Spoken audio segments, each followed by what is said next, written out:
Hi friends, ನಾನು ಇವತ್ತಿನ ವಿಡಿಯೋದಲ್ಲಿ ಚೀನಾ ದೇಶದ ನಾಗರಿಕತೆಯ ಬಗ್ಗೆ ಹೇಳ್ತಾ ಇದ್ದೀನಿ. ಈ ಚೀನಾ ದೇಶದ ನಾಗರಿಕತೆಯ ಕೆಲವೊಂದಿಷ್ಟು ಪಾಯಿಂಟ್ಸ್ಗಳನ್ನು ಹೇಳ್ತಾ ಹೋಗ್ತೇನೆ. ಈ ಪಾಯಿಂಟ್ಸ್ಗಳು ನಿಮ್ಮ TET ಆಗಿರಲಿ, GPSTR ಆಗಿರಲಿ, HSTR ಆಗಿರಲಿ, ಹಾಗೆ SDA, FDA, PDOಗಳಲ್ಲಿ ಬರ್ತಕ್ಕಂಥ ಪಾಯಿಂಟ್ಸ್ಗಳಾಗಿರುವುದರಿಂದ ನಾನು ಈ ವಿಡಿಯೋದಲ್ಲಿ ಚೀನಾ ದೇಶದ ನಾಗರಿಕತೆಗೆ ಸಂಬಂಧಪಟ್ಟಂಥ ಕೆಲವೊಂದಿಷ್ಟು ಪಾಯಿಂಟ್ಸ್ಗಳು, ಅದರ ಬಗ್ಗೆ ವಿವರಣೆಯನ್ನು ಹೇಳ್ತಾ ಇದ್ದೀನಿ. ಈ ವಿಡಿಯೋ ನಿಮಗೇನಾದರೂ ಇಷ್ಟ ಆದರೆ ಲೈಕ್ ಮಾಡಿ, ಶೇರ್ ಮಾಡಿ, ಕಮೆಂಟ್ ಮಾಡಿ, ಹಾಗೆ ಸಬ್ಸ್ಕ್ರೈಬ್ ಮಾಡ್ಕೊಳ್ಳೋದನ್ನು ಮರಿಬೇಡಿ. ನಮ್ಮ ಚಾನಲ್ಗೂ ಕೂಡ ಸಪೋರ್ಟ್ ಮಾಡಿ ಅಂತ ವಿಡಿಯೋವನ್ನು ಸ್ಟಾರ್ಟ್ ಮಾಡೋಣ ಬನ್ನಿ. ಚೀನಾ ದೇಶದ ನಾಗರಿಕತೆ. ಮೊದಲು ಪೀಠಿಕೆಯನ್ನು ನೋಡೋಣ. ಪೀಠಿಕೆ. ಚೀನಾದ ಚರಿತ್ರೆ ಕ್ರಿಸ್ತಪೂರ್ವ 2000ದಿಂದ ರಾಜವಂಶಗಳ ಆಳ್ವಿಕೆಯೊಂದಿಗೆ ಆರಂಭವಾಯಿತೆಂದು ತಿಳಿದುಬರುತ್ತದೆ. ನೋಡಿ ಫ್ರೆಂಡ್ಸ್, ಇಲ್ಲಿ ಚೀನಾದ ಚರಿತ್ರೆ ಯಾವಾಗ ಬಂತಪ್ಪ ಅಂತಂದ್ರೆ, ಆಳ್ವಿಕೆಗೆ ಬಂತಪ್ಪ ಅಂತಂದ್ರೆ ಕ್ರಿಸ್ತಪೂರ್ವ 2000ರಲ್ಲಿ ರಾಜವಂಶಗಳ ಆಳ್ವಿಕೆ ಆರಂಭವಾಗ್ತದೆ. ಹಾಗೆ ಇಲ್ಲಿಯ ಮುಖ್ಯ ರಾಜವಂಶಗಳು ಶಾಂಗ್ 1600ರಿಂದ 1100ರವರೆಗೆ ಆಳ್ವಿಕೆಯನ್ನು ಮಾಡ್ತಾನೆ. ಹಾಗೆ ಚೌ ಅನ್ನೋನು ಕ್ರಿಸ್ತಪೂರ್ವ 1100ರಿಂದ 756ರವರೆಗೆ ಆಳ್ವಿಕೆಯನ್ನು ಮಾಡ್ತಾನೆ. ಶಿನ್ ಮತ್ತು ಹ್ಯಾನ್ ಶಿನ್ ಅವರು ಕ್ರಿಸ್ತಪೂರ್ವ 221ರಿಂದ 207ರವರೆಗೆ ರಾಜವಂಶದಿಂದಾಗಿ ಈ ದೇಶಕ್ಕೆ ಚೀನಾ ಎಂಬ ಹೆಸರು ಬಂದಿದೆ. ನೋಡಿ ಫ್ರೆಂಡ್ಸ್, ಇಲ್ಲಿ ಚೀನಾ ಎಂಬ ಹೆಸರು ಹೆಂಗೆ ಬಂದಿದೆಯಪ್ಪ ಅಂತಂದ್ರೆ, ಶಿನ್ ಮತ್ತು ಹ್ಯಾನ್ ಶಿನ್ ಅವರು ಕ್ರಿಸ್ತಪೂರ್ವ 221ರಿಂದ 207ರವರೆಗೆ ಆಳ್ವಿಕೆಯನ್ನು ಮಾಡ್ತಾರೆ. ಆವಾಗ ಈ ರಾಜವಂಶಕ್ಕೆ ಚೀನಾ ಎಂಬ ಹೆಸರು ಬರ್ತದೆ. ಹಾಗೆ ಪ್ರಾಚೀನ ಚೀನಾದ ನಾಗರಿಕತೆಯು ತನ್ನದೇ ಆದ ಮೂಲ ಸ್ವರೂಪವನ್ನು ತಳೆದು ವಿಶಿಷ್ಟ ಸಂಸ್ಕೃತಿ ಹಾಗೂ ಜನಜೀವನವನ್ನು ನಡೆಸಿಕೊಂಡು ಬಂದಿದೆ. ಹಾಗೆ ಮಾನವನ ಕುಲದ ಜನಜೀವನದ ರೀತಿಯ ನೀತಿಗಳನ್ನು ಬದಲಿಸಿದ, ನೈತಿಕ ಜೀವನದ ಅವಶ್ಯಕತೆಗಳನ್ನು ತಮ್ಮ ಕವಚಗಳ ಮೂಲಕ ಬೋಧಿಸಿದ ಈ ಚೀನಾ ನಾಗರಿಕತೆ ಆಗಿರ್ತಕ್ಕಂಥದ್ದು. ಚೀನಾದ ಮಹಾನದಿಗಳಾಗಿರ್ತಕ್ಕಂಥ ಯಾಂಗ್ಟೀಸ್, ಕಿಯಾಂಗ್ ಮತ್ತು ಹಾಗೂ ಹ್ಯಾಂಗ್ಹೋ ನದಿಗಳ ಬಯಲುಗಳು ಪುರಾತನ ಕಾಲದಲ್ಲಿ ಮಾನವನ ಆವಾಸ ಸ್ಥಾನಗಳಾಗಿದ್ದವು. ನೋಡಿ ಫ್ರೆಂಡ್ಸ್, ಇಲ್ಲಿ ಚೀನಾದ ಮಹಾನದಿಗಳಾಗಿರ್ತಕ್ಕಂಥ ಹ್ಯಾಂಗ್ಟಿ, ಕಿಯಾಂಗ್ ಹಾಗೂ ಹ್ಯಾಂಗ್ಹೋ ನದಿಗಳ ಬಯಲುಗಳು ಪುರಾತನ ಕಾಲದಲ್ಲಿ ಮಾನವನ ಆವಾಸ ಸ್ಥಾನಗಳಾಗಿದ್ದವು ಅಂತ ಇಲ್ಲಿ ನಮಗೆ ತಿಳಿದು ಬರ್ತದೆ. ಹಾಗೆ ಚೀನೀ ನಾಗರಿಕತೆಯು ಸ್ವತಂತ್ರವಾದ ನಾಗರಿಕತೆಯಾಗಿದ್ದು, ಅದು ಹೊರಗಿನ ಪ್ರಭಾವಗಳಿಂದ ಮುಕ್ತಿಯಾಗಿದೆ. ಹಾಗೆ ಚೀನೀಯರು ಮಂಗೋಲಿಯನ್ ಅಥವಾ ಹಳದಿಯ ಜನಾಂಗಕ್ಕೆ ಸೇರಿದವರು. ನೋಡಿ ಫ್ರೆಂಡ್ಸ್, ಇಲ್ಲೇ ಈ ಕ್ವಶನನ್ನು ಕೇಳ್ಬೋದು. ಚೀನೀಯರು ಮಂಗೋಲಿಯನ್ ಅಥವಾ ಹಳದಿಯ ಜನಾಂಗಕ್ಕೆ ಸೇರಿರ್ತಕ್ಕಂಥವರು ಚೀನೀಯರಾಗಿರ್ತಾರೆ. ಹಾಗೆ ಕಾಗದ, ಮಸಿ, ಮುದ್ರಣಕಲೆ, ನಾವಿಕನ ದಿಕ್ಸೂಚಿ, ಪಿಂಗಾಣಿ, ಸಿಡಿಮದ್ದು, ರೇಷ್ಮೆ, ವ್ಯವಸಾಯ ಮೊದಲಾದ ಕ್ರಾಂತಿಕಾರಿ ಶೋಧನೆಗಳನ್ನು ಚೀನಾದ ನಾಗರಿಕತೆಯು ಮಾಡಿದೆ. ನೋಡಿ ಫ್ರೆಂಡ್ಸ್, ಇಲ್ಲೇ ಚೀನಾದ ನಾಗರಿಕತೆಯು ಯಾವ ಯಾವ ಶೋಧನೆ ಮಾಡಿದೆಯಪ್ಪ ಅಂತಂದ್ರೆ, ಕಾಗದ, ಮಸಿ, ಮುದ್ರಣಕಲೆ, ನಾವಿಕನ ದಿಕ್ಸೂಚಿ, ಪಿಂಗಾಣಿ, ಸಿಡಿಮದ್ದು, ರೇಷ್ಮೆ, ವ್ಯವಸಾಯ ಮೊದಲಾದ ಕ್ರಾಂತಿಕಾರಿ ಶೋಧನೆಗಳು ಚೀನಾ ನಾಗರಿಕತೆಯು ಶೋಧನೆ ಮಾಡಿರ್ತಕ್ಕಂಥದ್ದು. ಹಾಗೆ ಭಾರತದ ಈಶಾನ್ಯದಲ್ಲಿ ಪಿತವರ್ಣನ ಮಂಗೋಲಿಯನ್ ಜನಾಂಗಕ್ಕೆ ಸೇರಿದ ಜನರ ತಾಣವೇ ವಿಶಾಲ ಚೀನಾ ದೇಶ. ಅನೇಕ ಸಸ್ಯ ಸಂಪತ್ತು ಕಂಡುಬರುತ್ತದೆ. ನೋಡಿ ಫ್ರೆಂಡ್ಸ್, ಇಲ್ಲೇ ಭಾರತದ ಈಶಾನ್ಯ ಭಾಗದಲ್ಲಿ ಬರ್ತಕ್ಕಂಥ ಪಿತವರ್ಣನದ ಮಂಗೋಲಿಯನ್ ಜನಾಂಗಕ್ಕೆ ಸೇರಿದ ಜನರ ತಾಣವೇ ವಿಶಾಲ ಚೀನಾ ದೇಶ. ಅನೇಕ ಸಸ್ಯ ಸಂಪತ್ತು ಅಲ್ಲೇ ಕಂಡು ಬರ್ತಕ್ಕಂಥದ್ದು. ಚೀನಾದಲ್ಲಿ 3 ಮುಖ್ಯ ನದಿಗಳಿವೆ. ಅವುಗಳು ಸಿಕಿಯಾಂಗ್, ಯಾಂಗ್ಟೆಸ್ ಮತ್ತು ಹ್ವಾಂಗ್ಹೋ. ಹಳದಿ ನದಿಗಳು ಇವು ಪ್ರಮುಖವಾಗಿ ಹರಿದು ಪೆಸಿಫಿಕ್ ಶಾಂತ ಮಹಾಸಾಗರವನ್ನು ಸೇರುತ್ತವೆ. ನೋಡಿ ಫ್ರೆಂಡ್ಸ್, ಇಲ್ಲೇ ಚೀನಾದಲ್ಲಿ 3 ಮುಖ್ಯ ನದಿಗಳಿವೆ. ಅವುಗಳು ಯಾವಪ್ಪ ಅಂತಂದ್ರೆ ಶಿಕಿಯಾಂಗ್, ಹ್ಯಾಂಗ್ಸೆ ಮತ್ತು ಹ್ವಾಂಗ್ಹೋ. ಹಳದಿ ನದಿಗಳು ಇವು ಎಲ್ಲಿ ಹರಿತಪ್ಪ ಅಂತಂದ್ರೆ ಪೂರ್ವಾಭಿಮುಖವಾಗಿ ಹರಿತಕ್ಕಂಥ ನದಿಗಳಾಗಿರ್ತವೆ. ಇವು ಪೆಸಿಫಿಕ್ ಶಾಂತ ಮಹಾಸಾಗರಗಳನ್ನು ಸೇರ್ತಕ್ಕಂಥದ್ದು. ಚೀನೀಯರು ಮೊದಲು ಗ್ರಾಮಾಧಿಕಾರ ಮೇಲೆಯೇ ಆಡಳಿತ ವ್ಯವಸ್ಥೆಯನ್ನು ರೂಪಿಸಿದವರು. ಎಲ್ಲಿ ಮಾಡಿರ್ತಕ್ಕಂಥವ್ರಪ್ಪ ಅಂತಂದ್ರೆ ಇವರು ಚೀನೀಯರು ಮೊದಲು ಗ್ರಾಮಾಧಿಕಾರದ ಮೇಲೆಯೇ ಆಡಳಿತದ ವ್ಯವಸ್ಥೆಯನ್ನು ರೂಪಿಸಿರ್ತಕ್ಕಂಥವರು ಚೀನೀಯರಾಗಿರ್ತಾರೆ. ಇಲ್ಲಿಯವರೆಗೆ ಚೀನೀಯರ ಸಂಕ್ಷಿಪ್ತ ಪರಿಚಯವನ್ನು ಪೀಠಿಕೆಯ ಮುಖಾಂತರ ಹೇಳಿದೆ.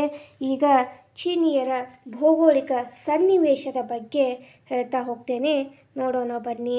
ಭೌಗೋಳಿಕ ಸನ್ನಿವೇಶ: ಭಾರತದ ಉತ್ತರ ಭಾಗಕ್ಕಿರುವ ವಿಶಾಲವಾದ ಚೀನಾದ ವಿಸ್ತೀರ್ಣ 15 ಲಕ್ಷ ಚದರ ಮೈಲಿಗಳು. ವಿಶಾಲ ಭಾಗಗಳಲ್ಲಿ ಮಾನ್ಸೂನ್ ವಾಯುಗುಣ, ಉತ್ತರದ ಕೆಲವು ಭಾಗಗಳಲ್ಲಿ ಶ್ವೇತ ವಾಯುಗುಣವಿದೆ. ಬಹುಭಾಗವು ಬೆಚ್ಚನೆಯ ಹವಾಮಾನವನ್ನು ಹೊಂದಿರತಕ್ಕಂಥದ್ದು. ಮೇಲ್ಮೈ ಲಕ್ಷಣಗಳು ವೈವಿಧ್ಯಮಯವಾಗಿದ್ದು ವಿಶಾಲವಾದ ಮರುಭೂಮಿಗಳು, ಎತ್ತರವಾದ ಪರ್ವತ ಶ್ರೇಣಿಗಳು ಹಾಗೂ ಪ್ರಸ್ಥಭೂಮಿಗಳು ಮತ್ತು ಫಲವತ್ತಾದ ನದಿಗಳನ್ನು ಹೊಂದಿರತಕ್ಕಂಥದ್ದು ಚೀನಾದ ಭೌಗೋಳಿಕ ನಾಗರಿಕತೆಯಾಗಿದೆ. ಬಯಲುಗಳನ್ನು ಹೊಂದಿದೆ. ನದಿಗಳಿಗೆ ಹೂಳು ತುಂಬಿರುವುದರಿಂದ ಒಳನಾಡಿನ ಸಾರಿಗೆ ಅನುಕೂಲವಾಗಿಲ್ಲ. ಈಗ ರಾಜವಂಶಗಳ ಬಗ್ಗೆ ನೋಡ್ತಾ ಹೋಗೋಣ. ರಾಜವಂಶಗಳು: ಪ್ರಾಚೀನ ಚೀನಾ ನಾಗರಿಕತೆಯಲ್ಲಿ ನಿರಂಕುಶ ಪ್ರಭುತ್ವ ಪದ್ಧತಿ ಜಾರಿಯಲ್ಲಿತ್ತು. ನೋಡಿ ಫ್ರೆಂಡ್ಸ್, ಇಲ್ಲೇ ಚೀನಾದ ನಾಗರಿಕತೆಯಲ್ಲಿ ನಿರಂಕುಶ ಪ್ರಭುತ್ವ ಪದ್ಧತಿಯಲ್ಲಿ ಇರ್ತಕ್ಕಂಥದ್ದು. ಹಾಗೆ ಪ್ರಮುಖ ರಾಜವಂಶಗಳು ಯಾವಪ್ಪ ಅಂತಂದ್ರೆ ಶಾಂಗ್, ಚ, ಪಿನ್ ಮತ್ತು ಪ್ಯಾನನ್. ಚ ಅರಸು ಸಂತತಿಯ ಆಳ್ವಿಕೆಯಲ್ಲಿಯೂ ವಾಂಗ್ ಎಂಬ ಅರಸನ ಪ್ರಮುಖನಾಗಿದ್ದಾನೆ. ನೋಡಿ ಫ್ರೆಂಡ್ಸ್, ಇಲ್ಲೇ ಪ್ರಮುಖ ರಾಜವಂಶಗಳು ಯಾವಪ್ಪ ಅಂತಂದ್ರೆ ಚಾಂಗ್, ಚ, ಪಿನ್ ಮತ್ತು ಫ್ಯಾನನ್. ಚ ಅರಸು. ಈ ಸಂತತಿಯ ಆಳ್ವಿಕೆಯಲ್ಲಿ ವಾಂಗ್ ಎಂಬ ಅರಸ ಪ್ರಮುಖನಾಗಿರ್ತಕ್ಕಂಥವನಾಗಿರ್ತಾನ. ಹಾಗೆ ತನ್ನ ಸಾಮ್ರಾಜ್ಯವನ್ನು ತನ್ನ ಅಧಿಕಾರಿಗಳಾದ ಸರದಾರರು, ಪಾಳೆಗಾರರು, ಮಾಂಡಲಿಕರು ಇವರಿಗೆ ವಹಿಸಿರ್ತಕ್ಕಂಥವ್ರು. ಹಾಗೆ ನಂತರ ಅವರು ಪುನಃ ಅದನ್ನು ಕೃಷಿಕರಿಗೆ ಹಂಚಿದ್ದರಿಂದ ಉಳಿಗಮಾನ ನೂಡಲ್ ಪದ್ಧತಿ ರೂಢಿಗೆ ಬಂದಿರತಕ್ಕಂಥದ್ದು. ನೋಡಿ ಫ್ರೆಂಡ್ಸ್, ಇಲ್ಲೇ ಕೃಷಿಕರಿಗೆ ಹಂಚಿರ್ತಕ್ಕಂಥ ಉಳಿಗಮಾನ ನೂಡಲ್ ಪದ್ಧತಿಯಲ್ಲಿ ಇವರ ಕಾಲದಲ್ಲಿ ರೂಢಿಯಲ್ಲಿತ್ತು. ಅಧಿಕಾರಿಗಳು ಭೂಮಿಯ ಪರಮಾಧಿಕಾರಿಗಳಾಗಿದ್ದರು, ಅರಸನಿಗೆ ನಿಷ್ಕ್ರಿಯರಾಗಿದ್ದರು. ಹೂನರು, ಟಾಟರರು ಮುಂತಾದ ಅನಾಗರಿಕರಿಗೂ ಜನಾಂಗಗಳಿಂದ ರಾಜ್ಯವನ್ನು ರಕ್ಷಿಸುವ ವ್ಯವಸ್ಥೆ ಮಾಡಲಾಗಿತ್ತು. ಪೌರಾಣಿಕ ಕಥೆಯೊಂದರ ಪ್ರಕಾರ ಪೋ ಸಿ ಚೀನಾದ ಮೊದಲ ನಾಗರಿಕತೆ. ನೋಡಿ ಫ್ರೆಂಡ್ಸ್, ಇಲ್ಲೇ ಪೌರಾಣಿಕ ಕಥೆಯೊಂದರ ಪ್ರಕಾರ ಪೋ ಸಿ ಚೀನಾದ ಮೊದಲ ನಾಗರಿಕತೆಯಾಗಿತ್ತು. ಹಾಗೆ ರಾಜ ಈತನನ್ನು ಜನರಿಗೆ ವಿವಾಹ, ಬರವಣಿಗೆ, ಮೀನುಗಾರಿಕೆ, ಸಂಗೀತ, ಚಿತ್ರಕಲೆ, ಪಶುಪಾಲನೆ, ರೇಷ್ಮೆ ಹುಳುಗಳ ಸಾಗಾಣಿಕೆಗಳನ್ನು ಕಲಿಸಿದನು. ನೋಡಿ ಫ್ರೆಂಡ್ಸ್, ಇಲ್ಲೇ ರಾಜನು ಏನೇನು ಮಾಡ್ತಾನಪ್ಪ ಅಂತಂದ್ರೆ ಜನರಿಗೆ ವಿವಾಹ, ಬರವಣಿಗೆ, ಮೀನುಗಾರಿಕೆ, ಸಂಗೀತ, ಚಿತ್ರಕಲೆ, ಪಶುಪಾಲನಾ, ರೇಷ್ಮೆ ಹುಳುಗಳ ಸಾಗಾಣಿಕೆಗಳನ್ನು ಕಲಿಸಿದನು.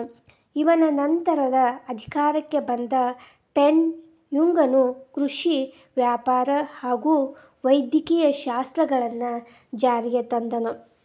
ಯಾರ ಪ್ರಕಾರ ಅಂತಪ್ಪ ಅಂತಂದ್ರೆ ಪೋ ಸಿ ಚೀನಾದ ರಾಜನಾಗಿರ್ತಕ್ಕಂಥ ಅವನ ನಂತರ ಬಂದಿರತಕ್ಕಂಥ ರಾಜನು ಪೆನ್ ಯುಂಗನು ಕೃಷಿ, ವ್ಯಾಪಾರ ಹಾಗೂ ವೈದ್ಯಕೀಯ ಶಾಸ್ತ್ರಗಳನ್ನು ಜಾರಿಗೆ ತಂದನು.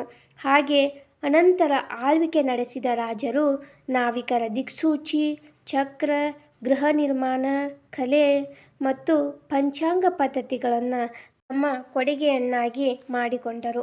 ಹಾಗೆ ಶಾಂಗ್ ಸಂತತಿಯು ಕೃಷಿಗೆ ಪ್ರೋತ್ಸಾಹವನ್ನು ನೀಡಿತ್ತು. ಹಾಗೆ ಕೃಷಿ ಹಾಗೂ ಯುದ್ಧದ ಬಳಕೆಗಾಗಿ ಕುದುರೆಗಳನ್ನು ಪಳಗಿಸಲಾಯಿತು. ನೋಡಿ ಫ್ರೆಂಡ್ಸ್, ಇಲ್ಲೇ ಶಾಂಗ್ ಸಂತತಿಯು ಕೃಷಿಗೆ ಪ್ರೋತ್ಸಾಹವನ್ನು ಹೆಚ್ಚು ನೀಡಲಾಗಿತ್ತು.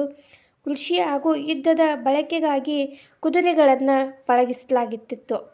ಹಾಗೆ ಚೌ ಸಂತತಿಯ ಹಲವಾರು ವಿಖ್ಯಾತ ದೊರೆಗಳು ಚೀನಾದ ಸರ್ವತೋಮುಖ ಪ್ರಗತಿಗೆ ನೆರವಾದರು. ವ್ಯವಸಾಯ, ವ್ಯಾಪಾರ, ಕೈಗಾರಿಕೆಗಳು ಮುಂದುವರೆದು ಜನರಿಗೆ ಶಾಂತಿಯನ್ನು ತಂದುಕೊಟ್ಟಿತ್ತು. ಹಾಗೆ ಅನೇಕ ಶೈಕ್ಷಣಿಕ ಸಂಸ್ಥೆಗಳನ್ನು ಏರ್ಪಡಿಸಿ ಜ್ಞಾನಾಭಿವೃದ್ಧಿಗೆ ಕಾರಣರಾದರು. ಇತಿಹಾಸಕಾರರಿಗೆ, ಬರಹಗಾರರಿಗೆ, ಶಿಕ್ಷಕರಿಗೆ ಮತ್ತು ದಾರ್ಶನಿಕರಿಗೆ ಸಮಾಜದಲ್ಲಿ ಗೌರವ ಮತ್ತು ಮಾನ್ಯತೆ ದೊರೆತವು. ಚೀನಾದ ವಿಖ್ಯಾತ ದಾರ್ಶನಿಕರು ಹಾಗೂ ಮತ್ತು ಸಮಾಜ ಸುಧಾರಕರಾದ ಮಾವೋ ತ್ಸೆ, ಕನ್ಫ್ಯೂಷಿಯಸ್ ಮತ್ತು ಮೆನ್ಸಿಯನ್ಸರು ಜೀವಿಸಿದ್ದು ಚೌ ಸಂತತಿಯ ಕಾಲದಲ್ಲಾಗಿರ್ತಕ್ಕಂಥದ್ದು. ಹಾಗೆ ಶಿಯಾಂಗ್ ತಿ ಅನ್ನೋರು ಕ್ರಿಸ್ತಪೂರ್ವ 721ರಿಂದ 710ರವರೆಗೆ ತನ್ನ ಆಳ್ವಿಕೆಯನ್ನು ಮಾಡಿರ್ತಕ್ಕಂಥದ್ದು. ಹಾಗೆ ಕ್ರಿಸ್ತಪೂರ್ವ 721ರಲ್ಲಿ ಜೂನ್ ಪ್ರಾಂತದ ರಾಜನಾದ ಶಿ ಹುಯಾಂಗ್ಯು ಹೊಡೆದು ಹೋಗಿದ್ದ ಚೀನಾವನ್ನು ಗೆದ್ದು ಏಕಚಕ್ರಾಧಿಪತ್ಯವನ್ನು ಏರ್ಪಡಿಸಿದನು. ನೋಡಿ ಫ್ರೆಂಡ್ಸ್, ಇಲ್ಲೇ 721ರಲ್ಲಿ ಬಂದಿರತಕ್ಕಂಥ ಶಿ ಹ್ಯಾಂಗ್ ತೀನನು ಚೀನಾವನ್ನು ಒಡೆದು ಗೆದ್ದು ಏಕಚಕ್ರಾಧಿಪತ್ಯವನ್ನು ಏರ್ಪಡಿಸಿರ್ತಕ್ಕಂಥವನು ಯಾರಪ್ಪ ಅಂತಂದ್ರೆ ಶಿ ಹ್ಯಾಂಗ್ ತೀನನು. ಹಾಗೆ ಈತನೇ ಚೀನಾದ ಪ್ರಥಮ ಚಕ್ರವರ್ತಿ ಎಂದು ಪರಿಗಣಿಸಲಾಗಿತ್ತು. ಚೀನಾದ ಮೊದಲ ಚಕ್ರವರ್ತಿ ಯಾರಪ್ಪ ಅಂತಂದ್ರೆ ಶಿ ಹ್ಯಾಂಗ್ ತಿ ಆಗಿರ್ತಾರೆ. ಹಾಗೆ ವಿಶಾಲ ಸಾಮ್ರಾಜ್ಯವನ್ನು 30 ಭಾಗಗಳಾಗಿ ವಿಂಗಡಿಸಿ ಸಮರ್ಥವಾದ ರಾಜ್ಯಪಾಲರನ್ನು ನೇಮಕ ಮಾಡಿದರು. ಈತನು ಪಿನ್ ಸಂತತಿಯ ಸ್ಥಾಪಕನಾಗಿರ್ತಾನು. ಹಾಗೆ ಶಿ ಹುಯಾಂಗ್ ತಿ ಚೀನಾದ ಪುರಾತನ ಸಾಹಿತ್ಯ ಮತ್ತು ಇತಿಹಾಸಗಳ ದ್ವೇಷಿಯಾಗಿದ್ದರಿಂದ ಇವನು ಆಜ್ಞೆಯ ಪರಿಣಾಮವಾಗಿ ಅಮೂಲ್ಯವಾದ ಕೃತಿಗಳು ಅಗ್ನಿಗೆ ಆಹುತಿಯಾದವು. ಹಾಗೆ ಇಲ್ಲೇ ಶಿ ಹುಯಾಂಗ್ ತೀನು ಚೀನಾದ ಪುರಾತನ ಸಾಹಿತ್ಯ ಮತ್ತು ಇತಿಹಾಸಗಳ ದ್ವೇಷಿಯಾಗಿರ್ತಾನೆ. ಇವನ ಆಜ್ಞೆಯ ಪರಿಣಾಮವಾಗಿ ಅಮೂಲ್ಯವಾದ ಕೃತಿಗಳು ಅಗ್ನಿಗೆ ಆಹುತಿಯಾಗ್ತವು. ಸಾಮ್ರಾಜ್ಯದಾದ್ಯಂತ ಅವನ ಮಾತುಗಳೇ ಕಾನೂನುಗಳಾಗಿದ್ದವು. ಈತನ ಮೂಲ ಹೆಸರು ವನ್ ಆಗಿದ್ದು ಶಿ ಹುಯಾಂಗ್ ತಿ ಬಿರುದನ್ನು ಧರಿಸಿದನು. ನೋಡಿ ಫ್ರೆಂಡ್ಸ್, ಇಲ್ಲಿ ಇವನ ಮೂಲ ಹೆಸರು ಯಾವುದಪ್ಪ ಅಂತಂದ್ರೆ ವನ್ ಅಂತ ಆಗಿತ್ತು. ಹಾಗೆ ಶಿ ಹುಯಾಂಗ್ ತಿ ಬಿರುದನ್ನು ಈತನು ಧರಿಸಿದ್ದನು. ದೇಶಕ್ಕೆ ಸುಭದ್ರ ಸರ್ಕಾರವನ್ನು ಒದಗಿಸಿದನು. ಆಡಳಿತವನ್ನು ಕೇಂದ್ರೀಕರಿಸಿ ಊಳಿಗಮಾನ್ಯ ಪದ್ಧತಿಯನ್ನು ಕೊನೆಗೊಳಿಸಿದನು. ವಿಜ್ಞಾನದ ಬೆಳವಣಿಗೆಗೆ ಪ್ರೋತ್ಸಾಹ ನೀಡಿದ್ದಲ್ಲದೆ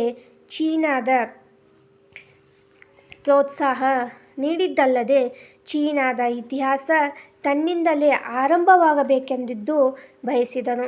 ಕ್ರಿಸ್ತಪೂರ್ವ 710ರಲ್ಲಿ ಈತನು ಮರಣವನ್ನು ಹೊಂತಾನ.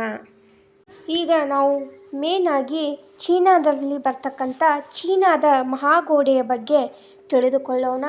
ಚೀನಾದ ಮಹಾಗೋಡೆಯು ಶಿ ಹುಯಾಂಗ್ ತಿಯು ಹೂಣರ ದಾಳಿಯನ್ನು ತಪ್ಪಿಸಲು ಚೀನಾದ ಮಹಾಗೋಡೆಯನ್ನು ನಿರ್ಮಾಣ ಮಾಡಿದವನು. ಚೀನಾದ ಮಹಾಗೋಡೆಯನ್ನು ಯಾರು ನಿರ್ಮಾಣ ಮಾಡಿದಪ್ಪ ಅಂತಂದ್ರೆ ಶಿ ಹುಯಾಂಗ್ ತಿಯು ಹೂಣರ ದಾಳಿಯನ್ನು ತಪ್ಪಿಸಬೇಕನ್ನೋ ಸಲುವಾಗಿ ಚೀನಾದ ಮಹಾಗೋಡೆಯನ್ನು ನಿರ್ಮಾಣ ಮಾಡ್ತಾನೆ.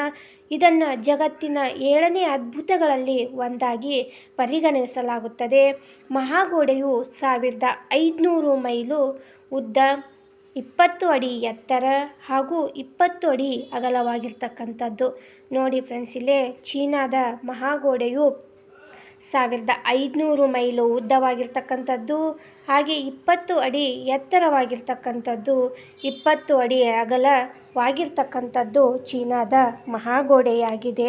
ಹಾಗೆ 100 ಗಜಗಳಿಗೆ ಒಂದರಂತೆ 40 ಅಡಿ ಎತ್ತರದ ವೀಕ್ಷಣಾ ಗೋಪುರಗಳನ್ನು ಹೊಂದಿದೆ. ನೋಡಿ ಫ್ರೆಂಡ್ಸ್, ಇಲ್ಲೇ 20 ಗಜಗಳಿಗೆ ಒಂದರಂತೆ 40 ಅಡಿ ಎತ್ತರದ ವೀಕ್ಷಣಾ ಗೋಪುರಗಳನ್ನು ಚೀನಾದ ಮಹಾಗೋಡೆ ಹೊಂದಿದೆ. ಈ ಗೋಡೆಯು ಮಂಚೂರಿಯದ ಸಮುದ್ರ ದಂಡೆಯಿಂದ ಆರಂಭವಾಗಿ ಗೋಬಿ ಮರುಭೂಮಿಯಲ್ಲಿ ಅಂತ್ಯಗೊಳ್ಳುತ್ತದೆ. ನೋಡಿ ಫ್ರೆಂಡ್ಸ್, ಇಲ್ಲೇ ಚೀನಾದ ಮಹಾಗೋಡೆಯು ಎಲ್ಲಿಂದ ಎಲ್ಲಿಯವರೆಗೆ ಇದೆಯಪ್ಪ ಅಂತಂದ್ರೆ ಮಂಚೂರಿಯದ ಸಮುದ್ರ ದಂಡೆಯಿಂದ ಆರಂಭವಾಗ್ತದೆ. ಗೋಬಿ ಮರುಭೂಮಿಯಲ್ಲಿ ಚೀನಾದ ಮಹಾಗೋಡೆಯು ಅಂತ್ಯಗೊಳ್ಳುತ್ತದೆ. ಈಗ ಮುಂದೆ ಬರ್ತಕ್ಕಂಥವನು ಹ್ಯಾನ್ ಸಂತತಿ. ಶೀನ್ ಸಂತತಿಯ ನಂತರ ಹ್ಯಾನ್ ಸಂತತಿಯು ಅಧಿಕಾರಕ್ಕೆ ಬಂದಿತು. ಚೀನಾದ ಇತಿಹಾಸದಲ್ಲಿ ಹ್ಯಾನ್ ಸಂತತಿಯು ಆಳ್ವಿಕೆಯನ್ನು ಮಾಡಿರ್ತಕ್ಕಂಥದ್ದು. ಈ ಸಂತತಿಯ ಆಳ್ವಿಕೆಯ ಕಾಲವು ರಾಜ್ಯ ವಿಸ್ತಾರಕ್ಕೆ, ಆಡಳಿತ ಕೇಂದ್ರೀಕರಣಕ್ಕೆ, ವ್ಯಾಪಾರದ ಪ್ರಗತಿಗೆ ಹಾಗೂ ವೈಭವಯುತ ಸುವರ್ಣಯುಗವೆನ್ನುವರು. ಸಂಸ್ಕೃತಿಗೆ ಹೆಸರುವಾಸಿಯಾಗಿತ್ತು. ಹಾಗೆ ಹ್ಯಾನ್ ದೊರೆಗಳಲ್ಲಿ ಪ್ರಸಿದ್ಧರಾದವರು ಪೋಟಿ ಮತ್ತು ವಾಂಗ್ ಮಾಂಗ್. ಪೋಟಿ ದೊರೆಯು ಮಹಾದಿಗ್ವಿಜಯರು. ಯಾರ್ಯಾರಪ್ಪ ಅಂತಂದ್ರೆ ಹ್ಯಾನ್ ದೊರೆಗಳಲ್ಲಿ ಪ್ರಸಿದ್ಧರಾಗಿರ್ತಕ್ಕಂಥದ್ದು ಅವರು ಪೋಟಿ ಮತ್ತು ವಾಂಗ್ ಮಾಂಗ್. ಪೋಟಿ ದೊರೆಗಳು ಮಹಾ ದಿಗ್ವಿಜಯರಾಗಿದ್ದರು. ಉತ್ತಮ ಆಡಳಿತಗಾರರು, ರಾಜಕಾರಣಿಗಳು ಸಹಿತ ಆಗಿದ್ದರು. ಆಡಳಿತವನ್ನು ಸುವರ್ಣ ವ್ಯವಸ್ಥಿತಗೊಳಿಸಲು ಸ್ಪರ್ಧಾತ್ಮಕ ಪ್ರತಿಭಾ ಪರೀಕ್ಷೆಗಳನ್ನು ಜಾರಿಗೆ ತಂದರು. ಇವರ ಕಾಲದಲ್ಲಿ ಮೊದಲ ಬಾರಿಗೆ ಚೀನೀಯರು ಭಾರತ, ಪರ್ಷಿಯಾ, ಸಿರಿಯಾ ಮತ್ತು ಭೂಮಧ್ಯ ಪ್ರದೇಶದ ರಾಜ್ಯಗಳೊಡನೆ ಸಂಪರ್ಕ ಬೆಳೆಸಿದರು. ರೇಷ್ಮೆ ವಸ್ತುಗಳು ಮತ್ತು ಪಿಂಗಾಣಿ ಸಾಮಾನುಗಳನ್ನು ರಫ್ತಾಗುತ್ತಿದ್ದವು. ಹಾಗೆ ಶಿ ವಾಂಗ್ತಿಯು ಆಜ್ಞೆಯನ್ನು ರದ್ದುಗೊಳಿಸಿ ಮರಾಠನ ಸಾಹಿತ್ಯವನ್ನು ಪುನರ್ನಿರ್ಮಾಣ ಮಾಡಲಾಗಿತ್ತು. ಅನೇಕ ಹೊಸ ಹೊಸ ಇತಿಹಾಸ, ಕಾವ್ಯ, ಕಥೆ ಮತ್ತು ಪುರಾಣ ಕೃತಿಗಳನ್ನು ರಚಿತವಾದವು. ಹಾಗೆ ಶಿಲ್ಪಕಲೆ ಮತ್ತು ವರ್ಣಚಿತ್ರಗಳು ಗಣನೀಯ ಪ್ರಗತಿ ಸಾಧಿಸಲು ಹ್ಯಾನ್ ಸಂತತಿಯ ಅರಸರು ತುಂಬ ಸಹಕರಿಸಿದರು ಅಂತ ಇಲ್ಲಿ ನಮಗೆ ಕಂಡುಬರುತ್ತದೆ. ಚೀನಾ ಸಮಾಜವು ವಿದ್ವಾಂಸರು, ರೈತರು, ತಂತ್ರಜ್ಞಾನರು ಹಾಗೂ ಪತ್ರಕರ್ತರು ಎಂಬ 4 ವರ್ಗಗಳನ್ನು ಒಳಗೊಂಡಿತ್ತು. ನೋಡಿ ಇಲ್ಲಿ ಫ್ರೆಂಡ್ಸ್, ಇಲ್ಲಿ ಚೀನಾದ ಸಮಾಜವು ವಿದ್ವಾಂಸರು, ರೈತರು, ತಂತ್ರಜ್ಞಾನಿಗಳು ಹಾಗೂ ವರ್ತಕರೆಂಬ 4 ವರ್ಗಗಳನ್ನು ಒಳಗೊಂಡಿತ್ತು. ಅನಂತರ ಸ್ಥಾನಗಳಲ್ಲಿ ಕೃಷಿಕರು, ಕಸಬುದಾರರು ಮತ್ತು ವ್ಯಾಪಾರಿಗಳಿದ್ದರು. ಹಾಗೆ ವಿದ್ವಾಂಸರಿಗೆ ಹೆಚ್ಚಿನ ಗೌರವವಿತ್ತು. ಬರವಣಿಗೆಗೆ ಚೀನೀಯರ ಚಿತ್ರಲಿಪಿಯು ಜಟಿಲ ಚಿತ್ರ ಸಂಕೇತಿಕಗಳನ್ನು ಒಳಗೊಂಡಿರುವುದರಿಂದ ಸಾಮಾನ್ಯ ಜನರಿಗೆ ಅದನ್ನು ಕಲಿಯುವುದು ಅಸಾಧ್ಯವಾಗಿತ್ತು. ಬರವಣಿಗೆ ಮೇಲಿನಿಂದ ಕೆಳಗೆ ಇರುತ್ತಿತ್ತು. ಹಾಗೆ ಸ್ತ್ರೀಯರು ಮತ್ತು ಪುರುಷರಿಗೆ ಸಮಾಜದಲ್ಲಿ ಸಮಾನ ಹಕ್ಕುಗಳಿರಬೇಕೆಂದು ಪ್ರತಿಪಾದಿಸಿದನು. ತತ್ವಜ್ಞಾನಿ ಕನ್ಫ್ಯೂಷಿಯಸ್ನಿಂದ ಸ್ತ್ರೀಯರ ಸ್ಥಾನಮಾನಕ್ಕೆ ಪ್ರಾಮುಖ್ಯತೆ ದೊರೆಯಿತು. ಗ್ರಾಮಗಳಲ್ಲಿ ಭತ್ತ ಬೆಳೆಯುತ್ತಿದ್ದರು. ಹಿಪ್ಪು ನೇರಳೆ ಬೆಳೆದು ರೇಷ್ಮೆ ತಯಾರಿ, ವಿದೇಶಿ ವ್ಯಾಪಾರವನ್ನು ವೃದ್ಧಿಗೊಳಿಸಿದರು.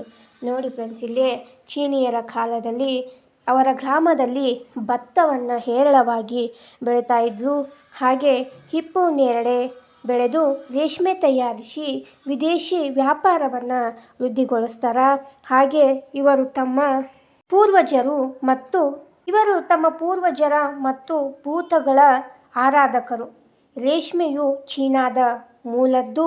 ಕ್ರಿಸ್ತಪೂರ್ವ 6ನೇ ಶತಮಾನದ ತತ್ವಜ್ಞಾನಿಗಳ ಪ್ರಭಾವದಿಂದಾಗಿ ಸ್ಥಿರವಾದ ಸಮಾಜ ವ್ಯವಸ್ಥೆ ಚೀನಾದಲ್ಲಿ ರೂಢಿಗೆ ಬಂದಿತು. ಅವಿಭಕ್ತ ಕುಟುಂಬವಾಗಿದ್ದು ಬಾಲ್ಯ ವಿವಾಹ ಪದ್ಧತಿ ರೂಢಿಯಲ್ಲಿತ್ತು. ನೋಡಿ ಫ್ರೆಂಡ್ಸ್, ಇಲ್ಲಿ ಚೀನಾದ ನಾಗರಿಕತೆಯಲ್ಲಿ ಏನಾಗಿತ್ತಪ್ಪ ಅಂತಂದ್ರೆ ಅವಿಭಕ್ತ ಕುಟುಂಬ ಇದ್ದವು. ಹಾಗೆ ಬಾಲ್ಯ ವಿವಾಹ ಪದ್ಧತಿನೂ ಸಹಿತ ರೂಢಿಯಲ್ಲಿತ್ತು. ನೋಡೋಣ ಫ್ರೆಂಡ್ಸ್, ಇವರ ಆರ್ಥಿಕ ಜೀವನ ಹೇಗಿತ್ತಪ್ಪ ಅಂತಂದ್ರೆ ನೋಡೋಣ. ಇಲ್ಲಿ ಕೃಷಿಯು ಚೀನಿಯರ ಮುಖ್ಯ ಕಸುಬಾಗಿತ್ತು. ಇಲ್ಲಿ ಕೇಳ್ಬೋದು ಫ್ರೆಂಡ್ಸ್, ಚೀನಿಯರ ಮುಖ್ಯ ಕಸುಬು ಯಾವುದಪ್ಪ ಅಂತಂದ್ರೆ ಕೃಷಿ. ಅವರಿಗೆ ಬೆಳೆಯ ಪರಿವರ್ತನೆ, ವೈಜ್ಞಾನಿಕವಾಗಿ ಗೊಬ್ಬರ ಬೆಳೆಯುವುದು ಮತ್ತು ಸಾಂದ್ರ ಬೇಸಾಯ ಪದ್ಧತಿಗಳು ಗೊತ್ತಿದ್ದವು. ನೀರಾವರಿ ಪ್ರಯೋಜನ ತಿಳಿದು ಬಂದಿತ್ತು. ಹಾಗೆ ಭತ್ತದ ಚೀನಾದ ಮುಖ್ಯ ಬೆಳೆಯಾಗಿತ್ತು. ಭತ್ತ ಚೀನಾದ ಮುಖ್ಯ ಬೆಳೆಯಾಗಿತ್ತು. ಗೋಧಿ, ಜವೆಗೋಧಿ ಹಾಗೂ ಸೋಯಾಬೀನ್ಗಳನ್ನು ಸಹಿತ ಇವರು ಬೆಳೀತಾ ಇದ್ರು. ನೋಡಿ ಫ್ರೆಂಡ್ಸ್, ಇವರು ಭತ್ತದ ಜೊತೆಗೆ ಗೋಧಿ ಆಗಿರಲಿ, ಜವೆಗೋಧಿ ಆಗಿರಲಿ, ಸೋಯಾಬೀನುಗಳನ್ನು ಸಹಿತ ಚೀನಿಯರು ಬೆಳೀತಾ ಇದ್ರು. ಹಾಗೆ ಇವರ ಕೈಗಾರಿಕೆಗಳನ್ನು ನೋಡೋಣ. ಕೈಗಾರಿಕೆ ಕೃಷಿಯ ನಂತರದ ಸ್ಥಾನ ಕೈಗಾರಿಕೆಗಳಿಗೆ ಇತ್ತು. ರೇಷ್ಮೆ ಕೈಗಾರಿಕೆ ಅತಿ ಮುಖ್ಯವಾಗಿತ್ತು. ರೇಷ್ಮೆ ಹುಳುಗಳಿಂದ ದಾರವನ್ನು ತೆಗೆಯುವ ಪದ್ಧತಿಯನ್ನು ಕಂಡುಹಿಡಿದವರಲ್ಲಿ ಚೀನಿಯರು ಮೊದಲಿಗರು. ನೋಡಿ ಫ್ರೆಂಡ್ಸ್, ಇಲ್ಲೇ ರೇಷ್ಮೆ ಹುಳುಗಳಿಂದ ದಾರವನ್ನು ತೆಗಿತಕ್ಕಂಥ ಪದ್ಧತಿಯನ್ನು ಕಂಡುಹಿಡಿದಿರ್ತಕ್ಕಂಥದ್ದು ಚೀನಿಯರಾಗಿರ್ತಾರೆ.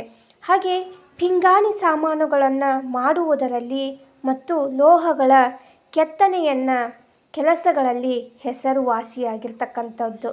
ನೋಡಿ ಫ್ರೆಂಡ್ಸ್, ಇಲ್ಲೇ ಚೀನಿಯರು ಪಿಂಗಾಣಿ ಸಾಮಾನುಗಳಾಗಿರಲಿ, ಅದರ ಲೋಹಗಳ ಮೇಲೆ ಕೆತ್ತನೆಯ ಕೆಲಸದಲ್ಲಿ ಹೆಸರುವಾಸಿಯಾಗಿರ್ತಕ್ಕಂಥವರು ಚೀನಿಯರಾಗಿರ್ತಾರೆ. ಇವರ ಚೀನಿಯರ ಸಂಶೋಧನೆಯನ್ನು ನೋಡೋಣ. ಚೀನಿಯರ ಸಂಶೋಧನೆಗಳು. ಪುರಾತನ ಚೀನಿಯರು ಮಹಾ ಸಂಶೋಧಕರು. ಅವರು ಕಲಾ ಕೌಶಲ್ಯ ವೈವಿಧ್ಯತೆಗೆ ಹೆಸರುವಾಸಿಯಾಗಿರ್ತಕ್ಕಂಥವರಂದ್ರೆ ಚೀನಿಯರಾಗಿರ್ತಾರೆ. ಯಂತ್ರತಂತ್ರ ವಿಜ್ಞಾನಗಳಲ್ಲಿ ಮತ್ತು ವಾಸ್ತುಶಿಲ್ಪಗಳಲ್ಲಿ ಅವರಿಗೆ ಹೆಚ್ಚಿನ ಆಸಕ್ತಿ ಇತ್ತು. ಹಾಗೆ ಇದನ್ನು ಅವರು ಸೇತುವೆಗಳು, ಹೆಬ್ಬಾಗಿಲುಗಳು ಮತ್ತು ಕಮಾನುಗಳಲ್ಲಿ ಕಾಣಬಹುದು. ನೋಡಿ ಫ್ರೆಂಡ್ಸ್, ಇಲ್ಲಿ ಚೀನಿಯರ ಸಂಶೋಧನೆಗಳಾಗಿರಲಿ, ಅವರ ಕಲಾ ಕೌಶಲ್ಯಗಳನ್ನು ಎಲ್ಲಿ ನಾವು ನೋಡ್ಬೋದಪ್ಪ ಅಂತಂದ್ರೆ ಸೇತುವೆಗಳಲ್ಲಾಗಿರಲಿ, ಹೆಬ್ಬಾಗಿಲುಗಳಲ್ಲಾಗಿರಲಿ, ಕಮಾನುಗಳಲ್ಲಿ ಅವರ ಕೆತ್ತನೆಗಳನ್ನು ಮಾಡಿರ್ತಕ್ಕಂಥವರು ಚೀನಿಗಳಾಗಿರ್ತಾರೆ.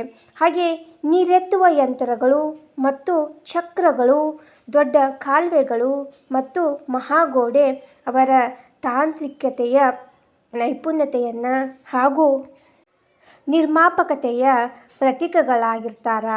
ಹಾಗೆ ತಮ್ಮದೇ ಆದ ಸ್ವತಂತ್ರವಾದ ಚಿತ್ರಲಿಪಿಯೊಂದನ್ನು ಚೀನಿಯರು ಸಂಶೋಧನೆಯನ್ನು ಮಾಡ್ತಾರೆ. ತಮ್ಮದೇ ಆದ ಸ್ವತಂತ್ರವಾದ ಚಿತ್ರಲಿಪಿಯೊಂದನ್ನು ಸಂಶೋಧಿಸಿದರು. ಸಿಡಿಮದ್ದು ಇವರ ಸಂಶೋಧನೆ. ಬರವಣಿಗೆಯ ಕುಂಚ ಸಂಶೋಧನೆ. ಕಲ್ಲಿದ್ದಲು ಮತ್ತು ಅನಿಲವನ್ನು ಶಾಖೋತ್ಪತ್ತಿಗೆ ಬಳಸಿದವರಲ್ಲಿ ಚೀನಿಯರು ಮೊದಲಿಗರು. ನೋಡಿ ಫ್ರೆಂಡ್ಸ್, ಇಲ್ಲಿ ಕಲ್ಲಿದ್ದಲು ಮತ್ತು ಅನಿಲವನ್ನು ಶಾಖೋತ್ಪನ್ನಕ್ಕೆ ಬಳಸಿರ್ತಕ್ಕಂಥವರು ಚೀನಿಯರೇ ಮೊದಲಿಗರಾಗಿರ್ತಾರೆ. ಹಾಗೆ ಜಗತ್ತಿಗೆ ನಾವಿಕರ ದಿಕ್ಸೂಚಿ ಮುದ್ರಣ ಯಂತ್ರ, ಕಾಗದ ಚೀನಾದ ಕೊಡುಗೆಗಳಾಗಿರ್ತಕ್ಕಂಥದ್ದು. ನೋಡಿ ಫ್ರೆಂಡ್ಸ್, ಇಲ್ಲಿ ಜಗತ್ತಿನ ನಾವಿಕರ ದಿಕ್ಸೂಚಿಯಾಗಿರಲಿ, ಮುದ್ರಣ ಯಂತ್ರವಾಗಿರಲಿ, ಕಾಗದ ಆಗಿರಲಿ ಚೀನಾದ ಮುಖ್ಯ ಕೊಡುಗೆಗಳಾಗಿರ್ತಾವು. ಹಾಗೆ ಚೀನಾದ ಕಟ್ಟಡ ವಾಸ್ತುಶಿಲ್ಪದ ಮುಖ್ಯ ವೈಖರಿ ಎಂದರೆ ಬೃಹತ್ ಮೇಲ್ಛಾವಣಿಯಾಗಿರ್ತದೆ. ಹಾಗೆ ಇವರ ಧರ್ಮವನ್ನು ನೋಡೋಣ. ಧರ್ಮ. ಚೀನಿಯರು ನಿಸರ್ಗದ ಮತ್ತು ಪೂರ್ವಿಕರ ಆರಾಧಕರಾಗಿದ್ದರು. ಮಳೆ, ಗಾಳಿ, ಗಿಡಮರಗಳು, ಪರ್ವತಗಳು, ಹಾವುಗಳ ಪೂಜೆ ಶ್ರೇಷ್ಠವೆಂದವರು.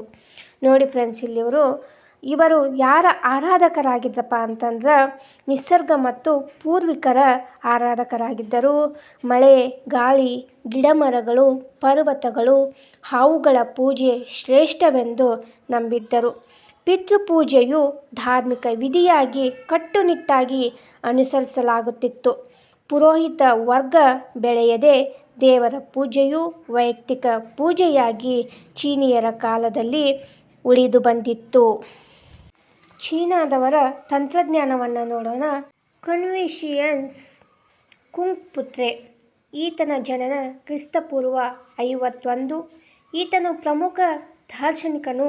ರಾಷ್ಟ್ರದ ನೈತಿಕ ಜೀವನದಲ್ಲಿ ಮಹತ್ವದ ಬದಲಾವಣೆಗಳಾದವು. ತತ್ವಜ್ಞಾನಿ, ಧರ್ಮಸುಧಾರಕ ಹಾಗೂ ಕನ್ಫ್ಯೂಷಿಯನ್ ಧರ್ಮಸ್ಥಾಪಕನೂ ಆಗಿದ್ದನು. ಹಾಗೆ ಲಾವೋತ್ಸೆ. ಇವನು ಜನನ ಕ್ರಿಸ್ತಪೂರ್ವ 604 ಆಗ್ತದ. ಈತನು ತತ್ವಜ್ಞಾನಿ ಹಾಗೂ ಸಮಾಜ ಸುಧಾರಕ. ತಾವೋ ಚಿಂಗ್ ಎಂಬ ಕೃತಿಯನ್ನು ರಚಿಸ್ತಾನೆ. ಲಾವೋತ್ಸೆಯು ತಾವೋ ಚಿಂಗ್ ಎಂಬ ಕೃತಿಯನ್ನು ರಚನೆ ಮಾಡ್ತಾನೆ. ಹಾಗೆ ತಾವೋಯಿಸಂ ಧರ್ಮ ಸಂಸ್ಥಾಪಕನೂ ಸಹಿತ ಆಗ್ತಾನೆ. ಹಾಗೆ ಈತನನ್ನು ಚೀನಾದ ಬುದ್ಧ ಎಂದು ಕರೆಯಲಾಗುತ್ತದೆ. ಲಾವೋತ್ಸೆಯನ್ನು ಚೀನಾದ ಬುದ್ಧ ಅಂತಂದು ಸಹಿತ ಕರೆಯುತ್ತಾರೆ. ಹಾಗೆ ಕನ್ಫ್ಯೂಷಿಯಸ್ ಹಾಗೂ ಲಾವೋತ್ಸೆ ಅವರು ಚೀನಾದಲ್ಲಿ ಶತಮಾನಗಳಿಂದ ರೂಢಿಯಲ್ಲಿದ್ದ ಮೂಢನಂಬಿಕೆಗಳನ್ನು ಮತ್ತು ಅಂಧ ಸಂಪ್ರದಾಯಗಳನ್ನು ಖಂಡಿಸಿ ಹೊಸ ಧಾರ್ಮಿಕ ಸಾಮಾಜಿಕ ಸಿದ್ಧಾಂತವನ್ನು ರೂಪಿಸ್ತಾರೆ. ಹಾಗೆ ಮೆನ್ಸಿಯಸ್ ನೈತಿಕ ಜೀವನಕ್ಕೆ ಹೆಚ್ಚಿನ ಮಹತ್ವವನ್ನು ನೀಡಿರ್ತಕ್ಕಂಥವನಾಗಿರ್ತಾನೆ. ಈತನ ವಿಚಾರ ಸರಣಿಯು ಪ್ರಜಾಪ್ರಭುತ್ವಕ್ಕೆ ನೀತಿಯಾಗಿದ್ದಿತ್ತು. ಅರಸನ ಸಂಬಂಧ ಪರಸ್ಪರ ತೆಗೆದುಕೊಳ್ಳುವಂತಾಗಿದ್ದಿರಬೇಕೆಂದು ಸಾರಿ ಹೇಳ್ತಾನೆ. ಹಾಗೆ ಇವರ ಸಾಹಿತ್ಯವನ್ನು ನೋಡೋಣ. ಚೀನಿಯರ ಸಾಹಿತ್ಯ. ಕನ್ಫ್ಯೂಷಿಯಸ್ ಚೀನಿಯರ ಸಾಹಿತ್ಯವು ಕನ್ಫ್ಯೂಷಿಯಸ್ನ ಗ್ರಂಥದ ಮೂಲಕ ಮಾನ್ಯತೆಯನ್ನು ಪಡೆಯಿತು. ಈತನ ಪದ್ಯ ಸಂಗ್ರಹ ಬುಕ್ ಆಫ್ ವರ್ಡ್ಸ್ ಎಂಬ ಹೆಸರಿನಿಂದ ಪ್ರಸಿದ್ಧವಾಗಿದೆ.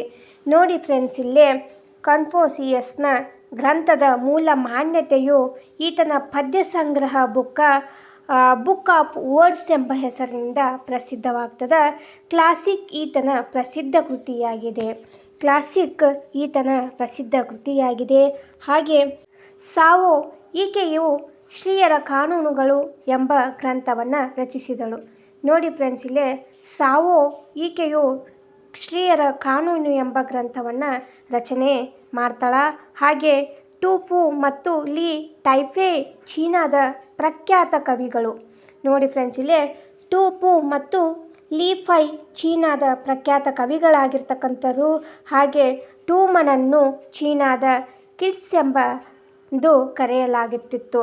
ಹಾಗೆ ಸಮಚಿಯಸ್ ಚೀನಾದ ಪ್ರಸಿದ್ಧ ಪುರಾತನ ಇತಿಹಾಸಕಾರ. ಶಿಲೋ ಚೊಯ್ ಈತನ ಪ್ರಸಿದ್ಧ ಐತಿಹಾಸಿಕವಾಗಿದೆ. ನೋಡಿ ಫ್ರೆಂಡ್ಸ್, ಇಲ್ಲೇ ಸಮಚಿಯಸ್ಸನ್ನು ಚೀನಾದ ಪ್ರಸಿದ್ಧ ಪುರಾತನ ಇತಿಹಾಸಕಾರನಾಗಿರ್ತಾನೆ.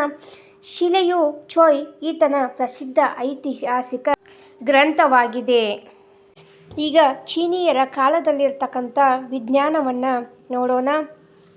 ಚೀನಿಯರು ಭೂಗೋಳಶಾಸ್ತ್ರದ ವಿಚಾರವಾಗಿ ತಕ್ಕಮಟ್ಟಿನ ಪರಿಚಯ ಪಡೆದಿದ್ದರು. ಹಾಗೆ ರೇಖಾಗಣಿತ ಪರಿಚಯವೂ ಸಹಿತ ಚೀನಿಯರಿಗೆ ಇತ್ತು. ಸಂಖ್ಯೆಗಳ ಎಣಿಕೆಯನ್ನು ಚೆನ್ನಾಗಿ ಅರಿತಿದ್ದರು. ಚಂದ್ರಮಾನ ಪದ್ಧತಿಯ ಮೇರೆಗೆ ಪಂಚಾಂಗವು ಪದ್ಧತಿಯಲ್ಲಿತ್ತು. ಜ್ಯೋತಿಷ್ಯ ಶಾಸ್ತ್ರವು ಚಕ್ರವರ್ತಿಗಳಿಂದ ಪ್ರೋತ್ಸಾಹ ಪಡೆದಿತ್ತು. ವೈಜ್ಞಾನಿಕ ದೃಷ್ಟಿಕೋನವು ಮೂಢನಂಬಿಕೆಯೊಂದಿಗೆ ಮಿಲನವಾಗಿತ್ತು. ಹಾಗೆ ಶರೀರಶಾಸ್ತ್ರದ ಬಗ್ಗೆ ಚೀನಿಯರಿಗೆ ತಿಳುವಳಿಕೆ ಚೆನ್ನಾಗಿತ್ತು. ರಕ್ತಚಲನದ ಬಗ್ಗೆ ತಿಳಿದಿದ್ದರು. ಹಾಗೆ ಹೂತೋ ಎಂಬುವನು ಶಸ್ತ್ರಚಿಕಿತ್ಸೆಗೆ ಪ್ರಸಿದ್ಧನಾಗಿರ್ತಕ್ಕಂಥವನು. ನೋಡಿ ಫ್ರೆಂಡ್ಸ್, ಇಲ್ಲಿ ಚೀನಿಯರ ಕಾಲದಲ್ಲಿ ಹೂತೋ ಎಂಬ ಶಸ್ತ್ರಚಿಕಿತ್ಸೆಗೆ ಪ್ರಸಿದ್ಧನಾಗಿರ್ತಕ್ಕಂಥ ಒಬ್ಬ ವ್ಯಕ್ತಿಯಾಗಿರ್ತಾನೆ. ಹಾಗೆ ಭೂಕಂಪ ಸೂಚಕ ಯಂತ್ರಗಳನ್ನು ಇವರು ಶೋಧನೆ ಮಾಡಿದವರು ಆಗಿದ್ದಾರೆ. ಈಗ ಚೀನಾದ ಕಲೆಗಳ ಬಗ್ಗೆ ನೋಡೋಣ. ಚೀನಾದ ಕಲೆಗಳು. ಚೀನಾವು ಕಲಾಕಾರ, ಕುಶಲಕರ್ಮಿ ಹಾಗೂ ಕಾರ್ಮಿಕ ಇವರಲ್ಲಿ ಪ್ರತ್ಯೇಕತೆಯನ್ನು ಮಾನ್ಯ ಮಾಡಿರಲಿಲ್ಲ. ಹಾಗೆ ಚಿತ್ರಕಲೆಗೆ ಹೆಚ್ಚಿನ ಪ್ರಾಶಸ್ತ್ಯವನ್ನು ನೀಡಲಾಗಿತ್ತು. ಜಲವರ್ಣ ಚಿತ್ರಗಳನ್ನು, ಶಾಯಿ ರೇಖಾ ಚಿತ್ರಗಳನ್ನು ಬಿಡಿಸುವವರಲ್ಲಿ ಸಿದ್ಧಹಸ್ತರು. ಪ್ರಕೃತಿಯ ದೃಶ್ಯಗಳು ಅವರ ಚಿತ್ರಕಲೆಗೆ ವಸ್ತುಗಳಾಗಿದ್ದವು. ಚೀನಾದ ಕಟ್ಟಡ ವಾಸ್ತುಶಿಲ್ಪದ ಮುಖ್ಯ ವೈಖರಿ ಎಂದರೆ ಬೃಹತ್ ಮೇಲ್ಛಾವಣಿ, ಎತ್ತರವಾದ ಪಗೋಡಗಳು, ಜ್ಞಾಪಕಾರ್ಥ ಕಮಾನುಗಳು, ಆಕರ್ಷಕ ಸೇತುವೆಗಳು ಹಾಗೂ ಚೀನಾದ ಮಹಾಗೋಡೆ ಪ್ರಮುಖವಾಗಿವೆ. ನೋಡಿ ಫ್ರೆಂಡ್ಸ್, ಇಲ್ಲೇ ನಾನು ಇಲ್ಲಿಯವರೆಗೆ ಚೀನಾ ದೇಶದ ನಾಗರಿಕತೆಯ ಬಗ್ಗೆ ಪಾಯಿಂಟ್ಸ್ಗಳ ಮುಖಾಂತರ ಆ ಚೀನಾ ದೇಶದ ನಾಗರಿಕತೆಯ ಲೆಸನ್ನನ್ನು ಹೇಳಿದೆ. ಚೀನಾ ದೇಶದ ನಾಗರಿಕತೆಯ ಪ್ರಮುಖ ರಾಜರುಗಳು, ಬರವಣಿಗೆಗಳು, ಕಲೆ, ವಾಸ್ತುಶಿಲ್ಪ, ಧರ್ಮ, ರಾಜವಂಶಸ್ಥರು, ಹಾಗೆ ಪ್ರತಿಯೊಂದು ಸಂಶೋಧನೆಗಳು, ಪ್ರತಿಯೊಂದು ಸವಿವರವಾಗಿ ಈ ವಿಡಿಯೋ ಮುಖಾಂತರ ನಾನು ನಿಮಗೆ ಹೇಳಿದೆ. ಈ ವಿಡಿಯೋದಲ್ಲಿ ಬರ್ತಕ್ಕಂಥ ಪಾಯಿಂಟ್ಸ್ಗಳು ನಿಮ್ಮ TET ಆಗಿರಲಿ, GPSTR, HSTR, PDO, SDAಗಳಲ್ಲಿ ಬರ್ತಕ್ಕಂಥ ಪಾಯಿಂಟ್ಸ್ಗಳಾಗಿರುವುದರಿಂದ ನಾನು ಈ ವಿಡಿಯೋ ಮುಖಾಂತರ ನಿಮಗೆ ಈ ಲೆಸನನ್ನು ಆಯ್ಕೆ ಮಾಡಿಕೊಂಡು ಹೇಳಿದೆ. ಮುಂದಿನ ವಿಡಿಯೋದಲ್ಲಿ ನಿಮಗೆ ಯಾವ ಲೆಸನ್ ಬೇಕಂತ ಕಮೆಂಟ್ ಮಾಡಿ ಹೇಳಿ. ಆ ಲೆಸನ್ ಬಗ್ಗೆ ಪಾಯಿಂಟ್ಸ್ಗಳನ್ನು ರೆಡಿ ಮಾಡಿ ನಿಮಗೆ ವಿಡಿಯೋ ಮುಖಾಂತರ ಹೇಳುತ್ತೇನೆ. ಈ ವಿಡಿಯೋ ನಿಮಗೇನಾದರೂ ಇಷ್ಟ ಆದರೆ ಲೈಕ್ ಮಾಡಿ, ಶೇರ್ ಮಾಡಿ, ಕಮೆಂಟ್ ಮಾಡಿ, ಹಾಗೆ ಸಬ್ಸ್ಕ್ರೈಬ್ ಮಾಡ್ಕೊಳ್ಳೋದನ್ನು ಮರಿಬೇಡಿ. ನಮ್ಮ ಚಾನಲ್ಗೂ ಕೂಡ ಸಪೋರ್ಟ್ ಮಾಡಿ ಅಂತ ಕೇಳ್ತಾ ಮುಂದಿನ ವಿಡಿಯೋದೊಂದಿಗೆ ಸಿಗೋಣ. ಈ ವಿಡಿಯೋವನ್ನು ಇಲ್ಲಿಗೆ ಮುಗಿಸೋಣ. ಧನ್ಯವಾದಗಳು.